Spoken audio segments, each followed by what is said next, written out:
La Russie et la Turquie continuent d'échanger des accusations relatives au commerce illégal de pétrole avec le groupe État islamique.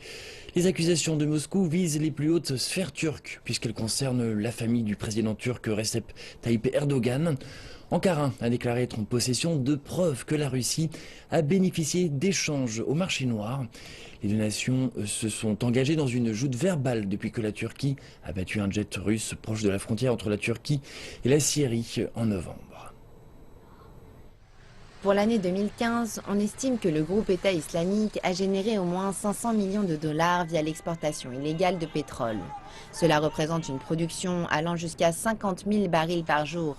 La Russie affirme que la Turquie, en plus d'acheter au marché noir, facilite cette activité lucrative pour le groupe État islamique.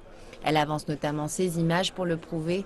Ces dernières montrent l'entrée de camions-citernes chargés de pétrole extrait dans les zones contrôlées par le groupe État islamique en Syrie et en Irak sur le territoire turc. Le principal consommateur de ce pétrole volé à ses propriétaires légitimes que sont la Syrie et l'Irak n'est autre que la Turquie. Selon les informations disponibles, les plus hautes sphères du pouvoir en place, soit le président Erdogan et sa famille, sont impliqués dans cette activité criminelle. Le président turc a démenti ces accusations avec véhémence. Il a ajouté qu'il n'hésiterait pas à démissionner si leur véracité était prouvée. Personne n'a le droit de calomnier la Turquie en l'accusant d'acheter du pétrole auprès du groupe État islamique. Les valeurs de la Turquie l'empêchent d'acheter du pétrole auprès d'une organisation terroriste. Tandis que les États-Unis soutiennent Ankara en reconnaissant un manque de preuves tangibles, Moscou accuse Washington de se rendre complice de cette opération de dissimulation. L'Irak et l'Iran ont quant à eux émis des avis concordants avec les accusations russes. La Russie affirme que le pétrole sous contrôle du groupe État islamique en Irak est vendu dans la ville de Tzako, dans le Kurdistan irakien. De là, des intermédiaires turcs se chargeraient d'acheminer la marchandise jusqu'aux villes portuaires telles que Mersin dans le sud du pays. À partir d'ici, le pétrole peut potentiellement être envoyé partout dans le monde.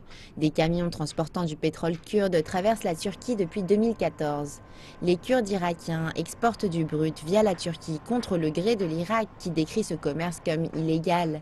Mais jusqu'aux déclarations russes, aucune connexion avec le groupe État islamique n'avait encore été établie. La Turquie riposte en accusant à son tour la Russie d'acheter du pétrole au groupe État islamique. Dans des environnements d'État faillis, de nombreux commanditaires apparaissent et ils sont de toute nationalité. Ils profitent de la situation. Le professeur associé Yukleyen estime que les mêmes arguments peuvent être opposés à la Turquie et à la Russie. Une fois que ce pétrole est raffiné et transformé en une denrée facilement utilisable, il change de main très rapidement grâce à ses commissaires. Le mois dernier, une frappe américaine avait détruit 116 camions chargés de pétrole issus de zones contrôlées par le groupe État islamique. Selon l'IHS, une agence de renseignement internationaux, la campagne aérienne menée par les États-Unis a tari les finances du groupe terroriste au point que ses combattants ont vu leur salaire baisser. Pendant ce temps, la Turquie examine ses options afin de se soustraire à sa dépendance vis-à-vis du gaz naturel russe. Elle consulte actuellement le Qatar, l'Azerbaïdjan et le Turkménistan.